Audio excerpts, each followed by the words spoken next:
কিছু কিছু ছেলেদেরকে দেখে বলতে ইচ্ছে করে, ভাই আজকের আমার কথাগুলো খুব খারাপ থাকবে, কারণ আমি এরকমভাবে কোনোদিন কোনো রিল বা ভিডিও করিনি, আজকে ফার্স্ট টাইম। প্রথমেই বলবো কিছু কিছু ছেলেদেরকে, ভাই তোমাদের যদি মেয়েদেরকে নিয়ে খেলতে ইচ্ছা করে সোনাগাছি চলে যেও, টাকা দিয়ে অনেক মেয়ে পেয়ে যাবে। শুধু শুধু ভালো ভালো মেয়েগুলো লাইফ নষ্ট করো না। আর মেয়েদেরকেও বলবো, তোমাদের যদি ছেলেদেরকে নিয়ে খেলতে ইচ্ছা করে তোমরাও সোনাগাছিতে গিয়ে কন্ট্যাক্ট করো, সেখানে তোমাদের রোজগারও হয়ে যাবে আর খেলাটাও হয়ে যাবে। এটা বলতে বাধ্য হলাম, এখনকার দিনে যা যা দেখছি, মানে প্রেম একটা ফ্যাশন হয়ে গেছে।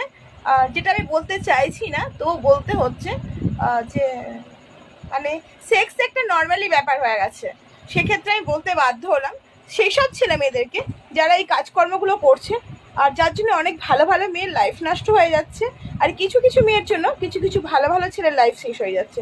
সো প্লিজ, যাদের খারাপ লাগবে তারা আমাকে বুঝিয়ে বলবেন।